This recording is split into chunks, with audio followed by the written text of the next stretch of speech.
what's up, y'all? It's Dee about to react to this vid regarding this situation that has gone viral on TikTok recently. There's this Nigerian woman, okay, who got scammed by a white man.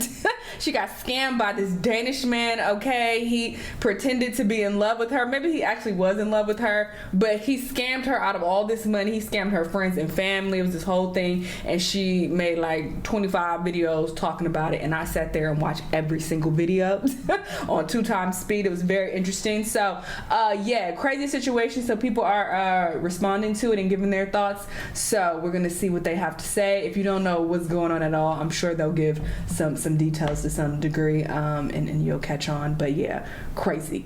Let's watch. On the topic of race, I'm not gonna lie, guys, the most hateful messages I've been seeing are coming from black women. Oh my and God. That's actually really surprising to me because I thought we were here to protect each other. Girl, shut up. See, don't piss me off, because I was about to say that, you know, we should probably try to give her some grace to some degree, because although she made a lot of very dumb decisions, clearly this man was a good scammer, because he scammed so many of her friends and family. He scammed his own family and friends. He scammed just random people he would meet. She said they had met this one guy that, you know, was trying to mentor him. They didn't even know him that long, and he convinced him into giving him like $30,000 or something like that. So yeah, he clearly was good at what he did. Okay, he had a good mouthpiece on him.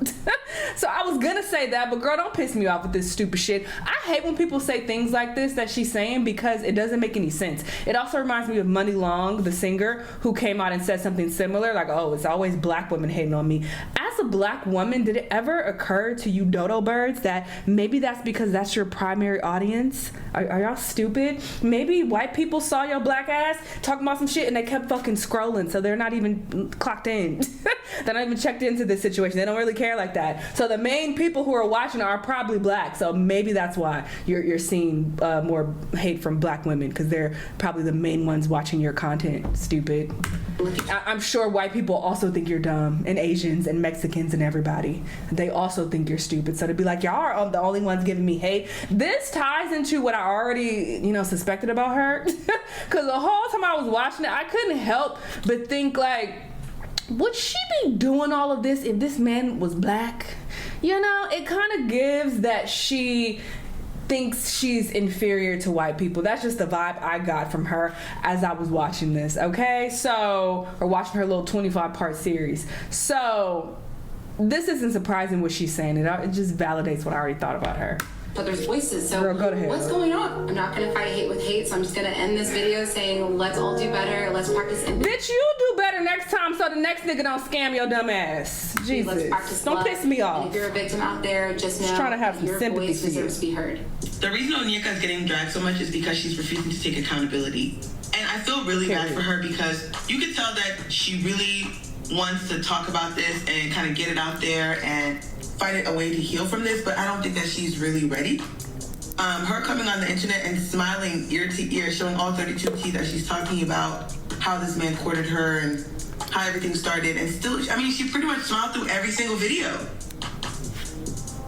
That is gonna rub people wrong, because it feels like you're still in love with him, which, I mean, if she is, that's okay. Healing is not linear. However, I don't know if this was the best time for her to come to the internet and tell us about all of this.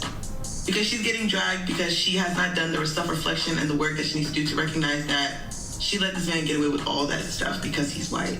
Internalized white supremacy. I don't know if she's going to get to that point, because now she's feeling attacked. I'm cracking up because homegirl really thought she was going to get an HBO special. Thought she was going to come out like Risa Tisa. And everybody called out her liar.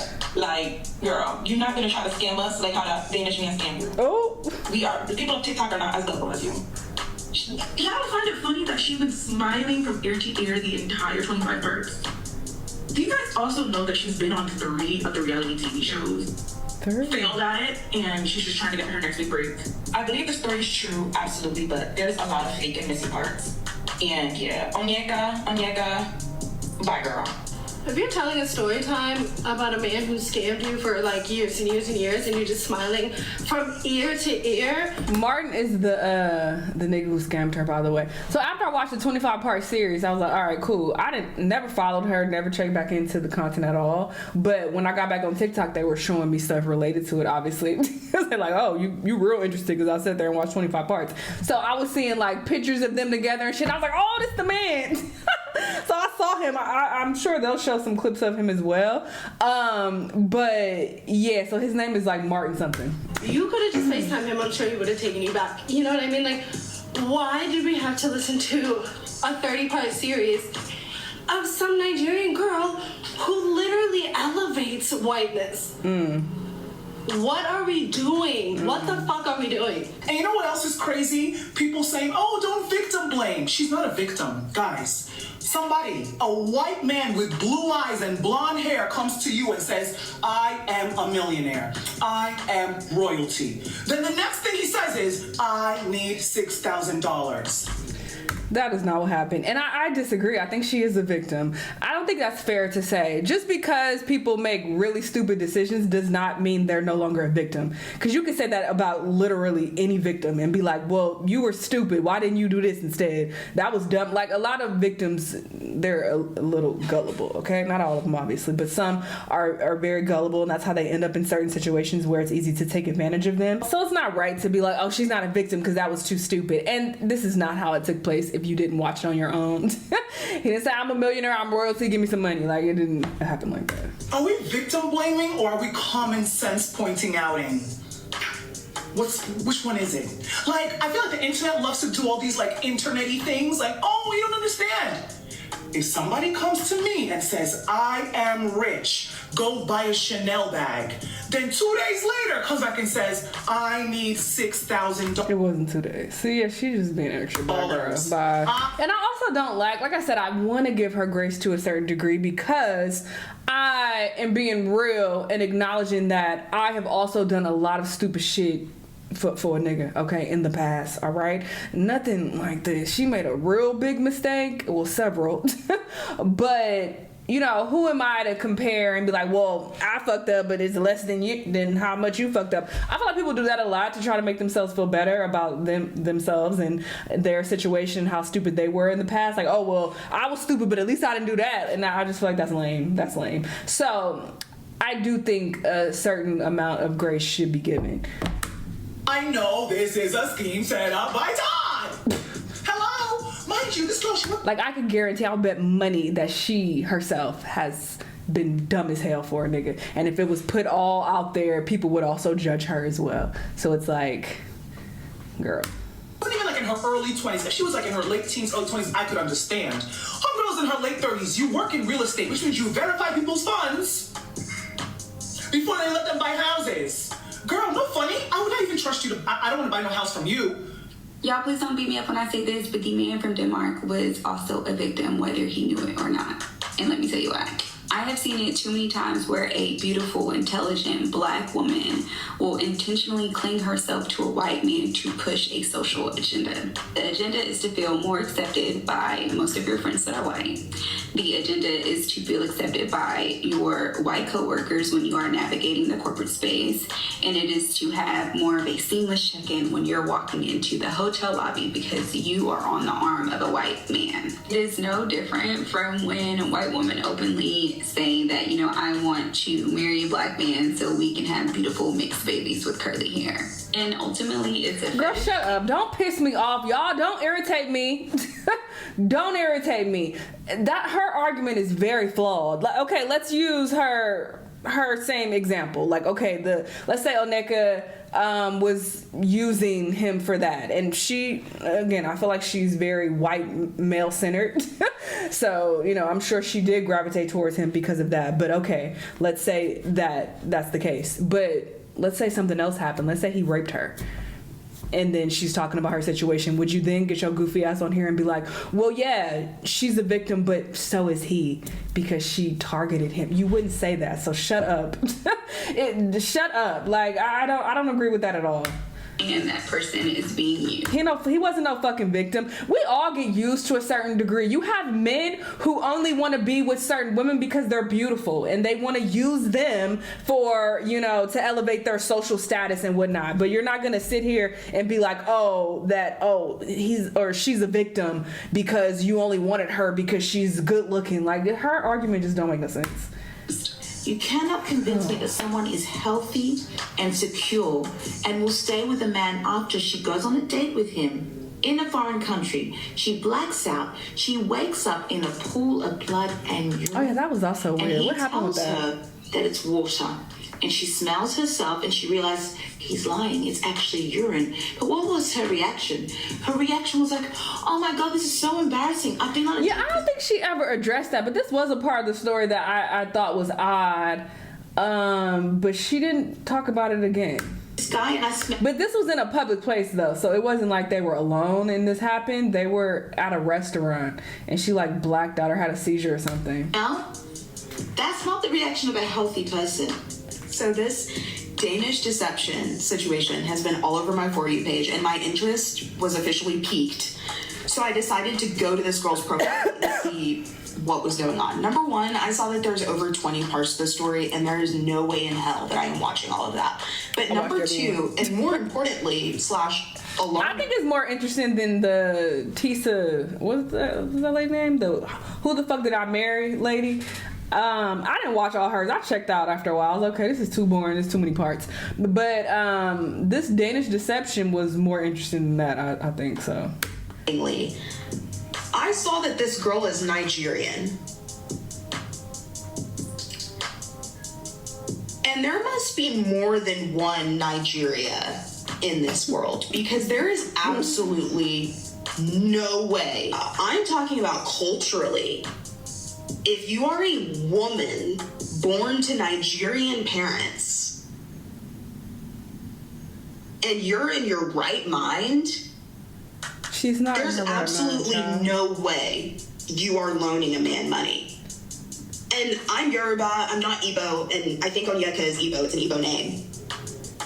But she needs to answer for this. And in fact, her parents need to answer for this. I'm 25 years old. My parents would genuinely slap me upside the head if they found out I had done this. I would be cut out of the will. I would be cut out of the family. Culturally, the thought of a woman sending money to a man that's not even her husband, that she hasn't even known for any significant amount of time, makes absolutely no sense from a Nigerian culture perspective. But the real deception is her getting on the internet and deceiving all of us, because there's no way this is a real story. Because anybody who is that man-centered and like will do anything for a man, including loaning him thousands of dollars, your friends and family know you be on that type of stuff, and they not gonna just be falling into the antics just like you. But now thousands of dollars, no. You done this before, and your friends and family probably didn't see you do this shit before. So you telling me that you weren't the wiser, your family weren't the wiser? Another thing that's crazy is talking about some shit don't loan him money, and then they went to Portugal or something. If I have to loan a man more than $5, he's staying at the house. You're staying at home. You don't have any money, remember? Matter of fact, get you another job. Also, I'm confused as to how he was an Olympian and you ain't seen no pictures, no records, no nothing, and you just believed him. So in conclusion, the story not real, because there's no way your sister, family, friends, cousins, and dogs are close enough. It's real. I saw pictures. I mean, obviously, I don't know if every detail is real. She probably did embellish or add some things, but based on the pictures and videos I saw that I guess people have found of her and this man, a lot of her story checks out. To loan your man money without y'all even... And he's not like she was trying to make it seem. She described him as like a model. Like, oh, he tall, this model type. I think she said like a Calvin Klein model. And I saw him, I was like, girl. I mean, he's not a bad looking man at all, but I just had this... I had a way different looking type of man in my head. Like, I was thinking of like Lucky, Nora Smith, her husband. That's who I was picturing. Like that's a pretty white boy. Okay, and he's a model. So she said model, so I'm thinking, oh, pretty boy, you know, model type dude, tall. No, that's not what he was giving. It never comes up in conversation. So are y'all close or not? Because ain't nobody out here shelling out thousands of dollars for somebody's man if they're not close with the person. Hey, Miss Ma'am, self-esteem was in the toilet. She didn't think she could do no better. She didn't think she deserved better. Or maybe some things have been like added and exaggerated. But as it is, anyway, it's really a true story. I really do hope that everybody involved got their money back. And if they did not get their money back, once she runs up this check here on this app, they need to go look for her and get their portion. You know why this Onyeka story is so fucking funny? It's so embarrassing because I can just imagine how before she made the video, she's like, yeah, I'm gonna get it back. I'm gonna tell the world how that motherfucker played me. Cause, tell you the truth, Onyeka would have never left that man if he didn't find his own dignity to walk away. He felt sorry for her. That's why he left her.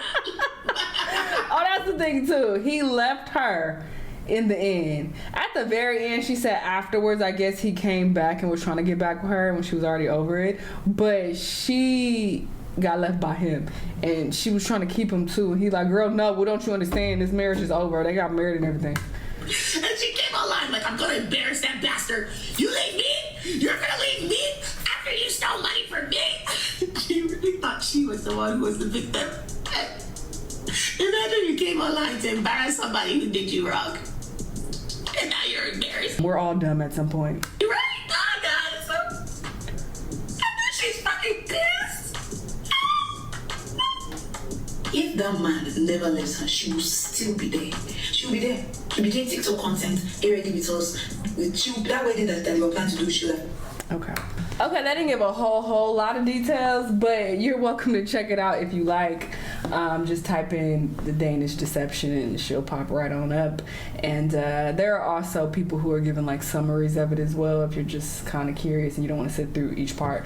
But yeah, I mean, I do feel for her to a certain degree, but I do hope that she has learned from this and she just does better moving forward because girl.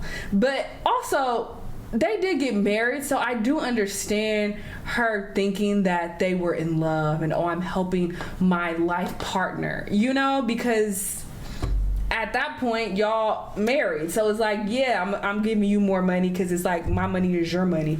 So I understand you know, that to a certain degree, but yeah, no, she definitely made a lot of mistakes, but I'm sure she'll help some people who was probably considering giving a nigga money, or in the future when a nigga come to them trying to get money, maybe they'll think twice and be like, that Nigerian girl got scammed. Maybe I shouldn't play myself right now, you know? So there's that. But good luck to her. Hopefully she figures it out and stop blaming black women. Obviously, they are some of the people who are dragging her.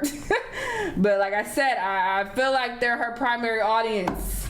Like, hello. Y'all let me know what y'all think, though, and I'll see you on the next one. Bye.